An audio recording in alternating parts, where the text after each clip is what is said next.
আসসালামু আলাইকুম, ওয়েলকাম করছি রিয়াসাত আজিম। ভিন্ন ধর্ম মতাদর্শের যারা শুনছেন সবার প্রতি আন্তরিক কৃতজ্ঞতা।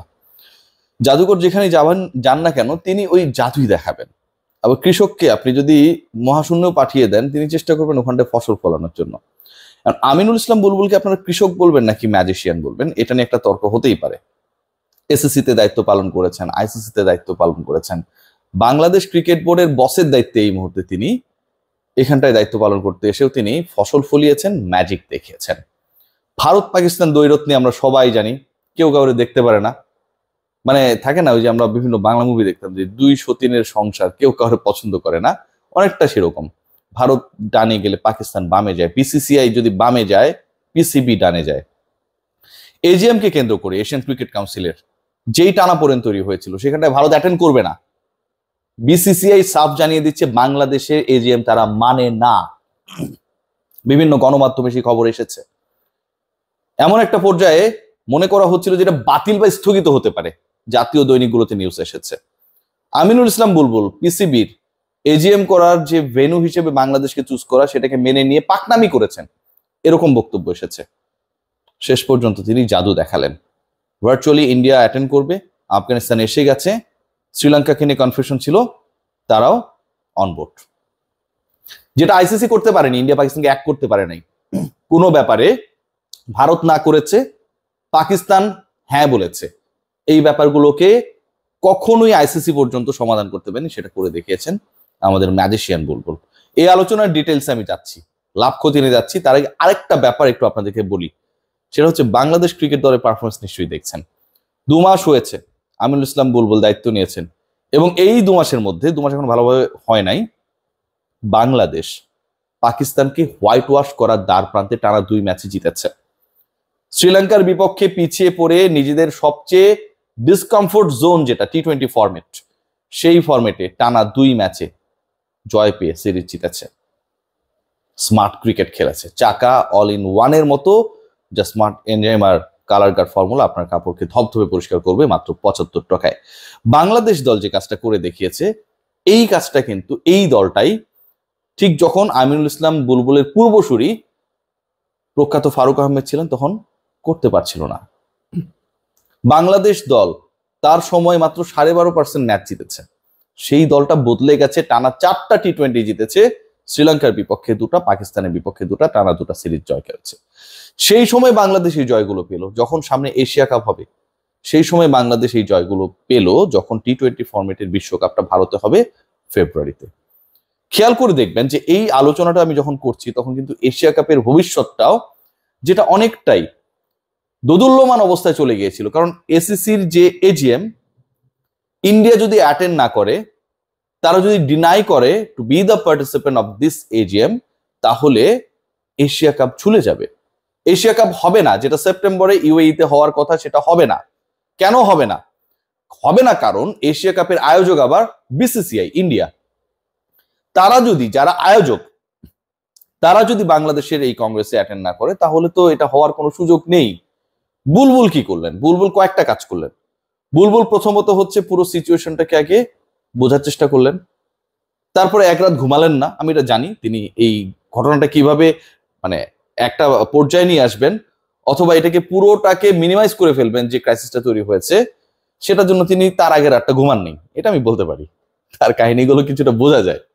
এরপর তিনি যেটা করলেন, বিসিসিআইতে তার ব্যক্তিগত সম্পর্ককে কাজে লাগিয়ে বরফ গলানোর কাজ করলেন। যেই কংগ্রেসে বা যে এজিএম এ বিসিসিআই অ্যাটেন্ড করার কথা না, সেটাতে তারা করছে না। শুধু এরকম না, এশিয়া কাপ কবে হবে, কিভাবে হবে, কোন শিডিউলে হবে, সবকিছু এখন মোটামুটি একটা ফাইনালাইজেশনের দ্বার প্রান্তে। পুরো এশিয়ার ক্রিকেটকে বুলবুল যেভাবে একটা ক্রাইসিস মোমেন্ট থেকে বাঁচালেন, এটা ভাই কোনো ধরনের প্রশংসা করলে এটাকে প্রশংসিত করা সম্ভব না। পাকিস্তান ক্রিকেট বোর্ডের কোনো ডিসিশনসে বিসিসিআই কখনোই একমত হয় নাই। বাংলাদেশের সাথে ভারতের বিশাল টানাপোড়েন, রাজনৈতিকভাবে ক্রিকেটীয় টানাপোড়েন এমন এক পর্যায়ে চলে গেছে যে আগস্টে তাদের যে ম্যাচেসগুলো খেলার কথা ছিল শর্টার ভার্সনে বাংলাদেশে এসে, সেগুলো তারা 2026-এর অগাস্ট সেপ্টেম্বরে নিয়ে গেছে। নারী ফুটবল দল অ্যাটেন্ড করে নাই অনূর্ধ্ব ফুটবল টুর্নামেন্টে, সেখানটায় ভারত অ্যাটেন্ড করছে এসএসসির এজিএম এ যেখানটায় পাকিস্তান এটার আয়োজক বেসিক্যালি। আমিনুল ইসলাম বুলবুল যে কাজটা করেছেন সেই কাজটা অন্য কেউ করতে পারে নাই, আর অন্যরা যে কাজটা করতে পারেন সেটা বুলবুল করতে পারেন না। দেখুন, বাংলাদেশ যখন শ্রীলঙ্কার বিপক্ষে 1-1 করে ফেললো, সেটা ওয়ানডেতে হতে পারে, টি-20তে হতে পারে। টি-20তে আমরা সিরিজে জিতলাম। যে কোনো বান্দা, ক্রিকেট বোর্ডের প্রেসিডেন্ট যদি ওই মুহূর্তে থাকতো, এক্সেপ্ট আমিনুল ইসলাম বুলবুল, উনি তার একটা মোটামুটি বহর নিয়ে, দলবল নিয়ে চলে যেতেন ম্যাচ দেখতে, উৎসাহ দিতে। নিরুৎসাহিত এতদিন করেছিলেন, ভাবটা এরকম, এখন উৎসাহ দেওয়া লাগবে। বুলবুল বাংলাদেশে খেলা দেখার জন্য কোথাও যান না।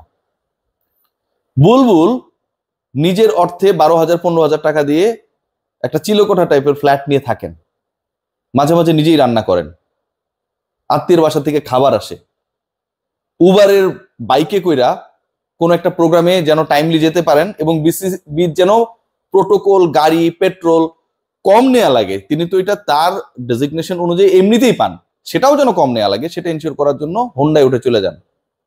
এই যে একটা মানুষকে আমরা দেখছি, বাংলাদেশ ক্রিকেট বোর্ডের ক্যারেক্টার, প্রেসিডেন্ট, পোর্টফোলিও যারা নিজেরা মানে নিজেদের মধ্যে অর্জন করেছেন, তাদের সাথে কি বুলবুল ভাইয়ের এই ক্যারেক্টারটা যায়? একদমই যায় না।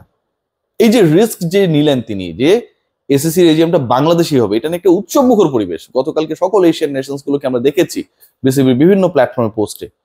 এরকম রিস্ক আমরা কখনো এর আগে কি নিতে দেখেছি কাউকে? কখনোই দেখিনি। এই যে টানা দুটা টি-20 সিরিজের জয়, বাংলাদেশ একদম খাদের কিনারে, কোনো ধরনের হোপ নেই। বুলবুল আসার আগের সিচুয়েশনটা যে আমরা ফুটবল দেখবো কিন্তু ক্রিকেট দেখবো না, আমরা কখনো ক্রিকেট খেলা দেখতে চাই না, আমি কন্টেন্ট করলে আপনারা গালি দিয়েছেন, বলেছেন যে ভাই এই বন্ধ করেন, এদের কথা শুনতে চাই না। সেই দলটা কি অসাধারণ ক্রিকেট খেলছে, পাকিস্তান বাংলাদেশের এগেনস্টে 100 করতে পারে না, তার আগে বাংলাদেশের এগেনস্টে তাদের 5টা-6টা উইকেট চলে যায়, ধুঁকতে থাকে। শেষের দিকে কিছু সুযোগ পেয়ে তারা 132-33 করে, কিন্তু বাংলাদেশ ম্যাচটা জিতে যায়। শ্রীলঙ্কা বাংলাদেশের এগেনস্টে যেভাবে পরাজিত হয়েছে 8 উইকেটে 100 রানের কাছাকাছি ব্যবধানে, এই ঘটনাগুলোই তো আমরা চাচ্ছিলাম। আমরা সবসময় এদিক সেদিক নানা দিকের দোষ দিয়েছি, কিন্তু ক্রিকেটারদের ফ্রিডমের জায়গাটা নিয়ে আমরা কখনো কাজ করিনি। বুলবুল এই ম্যাচের আগে যেভাবে কথা বলেছেন, আমি একবার একটা কন্টেন্ট করেছিলাম, আপনারা হয়তো দেখেছেন শ্রীলঙ্কা থেকে, যে আগের রাতে বুলবুল কথা বলেছিলেন, তাদের শুধু বলেছিলেন যে তোমাদের টেনশন করার দরকার নেই, you just play your own game.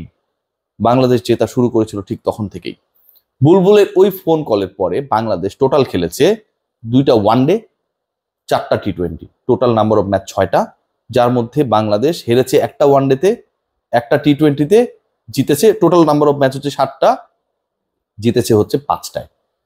এই যে একটা পারফরমেন্স, এই যে বদলে যাওয়া, এই যে ক্রিকেট কাঠামোর বদল, এই যে সভাপতি মানেই হচ্ছে বিশাল ফ্যাসিলিটিস নিয়ে বিদেশ ভ্রমণ করবে বা দেশে সবখানে বিশাল প্রোটোকল নিয়ে যাবে, অ্যাজ ইফ তারা সরকারের উপদেষ্টা, এগুলো থেকে বের হয়ে উবারের হোন্ডায় চড়ে কোন একটা প্রোগ্রামে অ্যাটেন্ড করা, নিজের খরচে ভাড়া বাসায় থাকা, এগুলো ভাই এক্সাম্পল। আমিনুল ইসলাম বুলবুল যতদিনের জন্যই বাংলাদেশ ক্রিকেট বোর্ডের সভাপতি থাক না কেন, তার এই কীর্তি কেউ কখনো ভুলবে না, ভোলা সম্ভব না।